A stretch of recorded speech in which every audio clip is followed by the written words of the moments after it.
Pada pertemuan kali ini kita akan membahas ilmu pengetahuan alam atau IPA bab keempat dengan materi suhu dan perubahannya. Pada pertemuan pertama ini kita akan membahas suhu dan konversi skala suhu. Baik peserta didik sekalian, sebelum kita lanjut, jangan lupa tekan tombol subscribe-nya supaya peserta didik sekalian mendapatkan video terbaru dari channel Sultan Edu. Pengertian suhu. Peserta didik sekalian, indera perasa kita, khususnya kulit, itu dapat merasakan panas dan dinginnya suatu benda di sekitar kita. Namun, apakah alat indera itu merupakan pengukur panas atau dinginnya handal? Mari kita lakukan percobaan seperti gambar di samping ini. Kita sediakan 3 wadah air yang berbeda suhunya. Ada air hangat, air biasa, dan air dingin. Kemudian kita coba masukkan tangan kita secara perlahan pada air hangat, air biasa, dan air dingin. Ternyata kita mengetahui adanya perbedaan suhu dari ketiga wadah tersebut. Kemudian apakah kulit kita atau tangan kita mampu membedakan atau mengukur suhu masing-masing wadah tersebut? Ternyata tidak, ya. Jadi untuk mengukur suhu kita menggunakan alat ukur suhu. Jadi kita lihat dulu apa itu pengertian suhu. Suhu adalah ukuran derajat panas dinginnya suatu benda. Jadi itu yang dikatakan sebagai suhu, ya. Alat ukur suhu. Yang A, termometer zat cair. Bagian-bagian termometer. Yang A, pipa kaca berupa pipa kapiler. Yang B, zat cair pengisi termometer. C, reservoir atau labu. Yang D, skala. Seperti gambar di samping, ya, pipa kapiler itu adalah yang bagian atas, ya, rongga kecil di dalam termometer. Kemudian skala. Skala itu adalah rentang ukuran, ya, yang nantinya menunjukkan berapa suhu suatu benda tersebut. Saat suhu meningkat, permukaan zat cair itu akan naik atau memuai, dan sebaliknya. Ketika suhu turun, ya, cairan pengisinya itu akan turun juga. Kemudian reservoir itu ada labu, ya, tabung pengisi zat cair. Ada alkohol nantinya, ada raksa. Yang pertama, termometer air raksa. Termometer air raksa ini adalah zat cair pengisinya itu adalah air raksa. Air raksa itu merupakan logam yang berwujud cair. Keuntungan raksa sebagai pengisi termometer. Yang pertama, air raksa tidak membasahi dinding kapiler, sehingga pengukurannya menjadi teliti. Yang kedua, air raksa mudah dilihat karena mengkilat. Yang tiga, air raksa cepat merespon panas dari suatu benda yang diukur. Yang keempat, jangkauan suhu cukup lebar karena raksa membeku pada suhu min 40 derajat Celcius dan mendidih pada suhu 360 derajat Celcius. Yang kelima, volume air raksa berubah secara teratur. Kemudian ada juga kelemahannya, ya, kelemahan raksa sebagai pengisi termometer. Yang pertama, air raksa harganya mahal.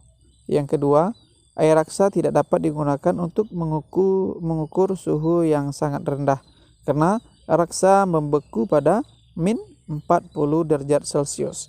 Yang ketiga, air raksa termasuk zat yang beracun sehingga berbahaya jika tabungnya pecah.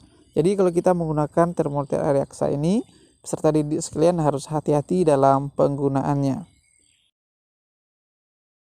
Yang kedua, termometer alkohol. Keuntungan alkohol sebagai pengisi termometer itu adalah yang pertama, alkohol harganya murah. Yang kedua, alkohol lebih teliti sebab untuk kenaikan suhu yang kecil ternyata alkohol mengalami perubahan volume yang besar. Yang ketiga, alkohol dapat mengukur suhu yang sangat rendah sebab titik beku alkohol itu adalah min 130 derajat Celcius. Kemudian kelemahan alkohol. Yang pertama, alkohol membasahi dinding kaca. Jadi ada tetesan-tetesan yang ada pada kaca kapiler. Yang kedua, titik didih rendah yaitu 78 derajat Celcius. Jadi alkohol tidak bisa mengukur suhu yang tinggi. Yang ketiga, alkohol tidak berwarna sehingga perlu memberi warna agar dapat dilihat. Jadi itu keuntungan dan kelemahan termometer raksa dan termometer alkohol. Jadi dapat kita simpulkan, untuk mengukur suhu yang tinggi kita menggunakan termometer raksa. Kemudian untuk mengukur suhu yang rendah kita menggunakan termometer alkohol. Karena alkohol membeku pada min 130 derajat Celcius. Beberapa contoh termometer zat cair. Yang pertama itu adalah termometer laboratorium. Bentuknya panjang dengan skala dari min 10 derajat Celcius sampai 110 derajat Celcius. Menggunakan raksa atau alkohol. Yang kedua, termometer suhu badan. Termometer ini digunakan untuk mengukur suhu badan manusia. Skala yang ditulis antara 35 derajat Celcius dan 42 derajat Celcius. Pipa di bagian bawah dekat labu dibuat sempit sehingga pengukuran lebih teliti akibat raksa tidak segera turun ke labu atau reservoir. B. Termometer bimetal. Termometer bimetal menggunakan kepingan logam sebagai bahan untuk menunjukkan adanya perubahan suhu. Dengan prinsip logam akan memuai jika dipanaskan dan menyusut jika didinginkan. Kepingan bimetal berbentuk spiral dan tipis. Semakin besar suhu, kepingan bimetal semakin melengkung dan menyebabkan jarum penunjuk bergerak ke kanan ke arah angka yang lebih besar. Jika suhu turun, jarum penunjuk bergerak ke kiri ke arah angka yang lebih kecil. Ini contoh termometer bimetal. C. Termometer kristal cair. Termometer kristal cair yang warnanya dapat berubah jika suhu berubah. Kristal ini dikemas dalam plastik tipis untuk mengukur suhu tubuh, suhu akuarium, dan sebagainya. Jadi prinsipnya adalah kristal ini akan mengalami perubahan warna apabila terjadi perubahan suhu, seperti gambar yang di bawah ini. Skala suhu. Berapakah suhu tubuh manusia sehat? Ya, kamu akan menjawabnya adalah 37 derajat Celcius. Huruf C kependekan dari Celsius. Salah satu contoh satuan suhu atau skala suhu. Saat ini dikenal beberapa skala suhu, yaitu Celsius, Fahrenheit, Reaumur, dan Kelvin. Kelvin merupakan skala suhu dalam SI atau satuan internasional. Di bawah adalah perbandingan skala suhu. Ada Celsius, Fahrenheit, Reaumur, dan Kelvin. Kita lihat dulu untuk Celsius. Yang perlu peserta didik perhatikan itu adalah titik tetap bawah dan titik tetap atas. Untuk skala Celsius, titik tetap bawahnya itu adalah 0. Diukur ketika air mulai membeku. Dan titik tetap atasnya itu adalah 100 derajat Celcius ya. Itu ditetapkan atau diukur saat air mulai mendidih. Begitu juga dengan Fahrenheit. Titik tetap bawah Fahrenheit itu adalah 32, diukur ketika air mulai membeku. Dan titik tetap atasnya adalah 212, diukur ketika air mulai mendidih. Reaumur sama juga. Titik tetap bawahnya itu adalah 0. Diukur ketika air mulai membeku. Dan titik tetap atasnya itu adalah 80 ya. Diukur ketika air mulai mendidih. Kelvin titik tetap bawahnya adalah 273. Diukur ketika air mulai membeku. Titik tetap atasnya 373, diukur ketika air mulai mendidih. Dari titik tetap atas dan titik bawah masing-masing skala termometer itu dapat kita tentukan skalanya. Untuk Celsius skalanya 100, Fahrenheit 180, Reaumur 80, dan Kelvin 100 ya. Kemudian kita perbandingan skalanya ya, kita sederhanakan sama-sama, kita bagi 20 semuanya. Maka dapat perbandingan skalanya 5 berbanding 9 berbanding 4 berbanding 5. Dan ini sangat perlu sekali peserta didik sekalian untuk menentukan rumusnya nantinya ya. Kita ulangi ya. Untuk Celsius perbandingan 5 berbanding 9 berbanding 4 berbanding 5. Ini harus peserta didik pahami ya, untuk menentukan untuk memasukkan di dalam rumus-rumus perbandingan skala nantinya.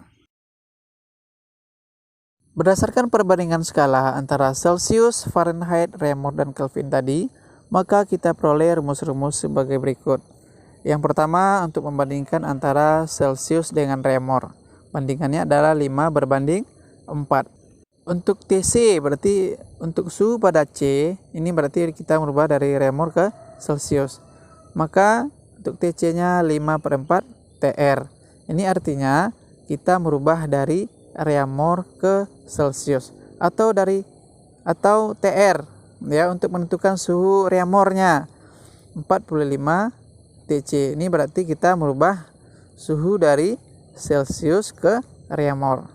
Yang kedua, perbandingan antara Celsius dengan Fahrenheit. Untuk TC-nya atau untuk suhu pada C-nya itu sama dengan 5/9 buka kurung, kita sederhanakan dulu TF-nya ya, kita nolkan dulu ya. Berarti dia dikurang 32 tutup kurung, baru kita sederhanakan. Ini adalah merubah dari Fahrenheit ke Celsius. Atau untuk menentukan TF-nya atau suhu pada Fahrenheit-nya 9/5 TC ditambah 32. Ini berarti kita merubah dari Celsius ke Fahrenheit. Yang ketiga, Reaumur dengan Fahrenheit sama dengan Celsius ke Fahrenheit tadi. Perbandingannya adalah 4 berbanding 9.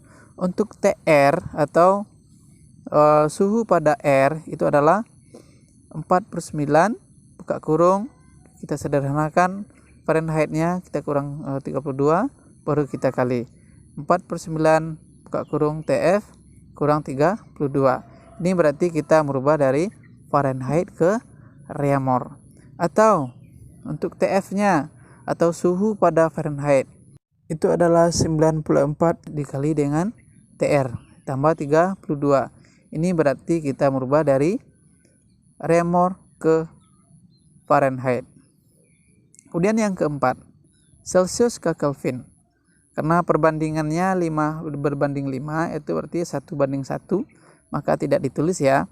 Langsung saja untuk suhu pada C atau suhu pada Celsius itu sama dengan T ditambah dengan 273. Langsung ditambahkan saja ya.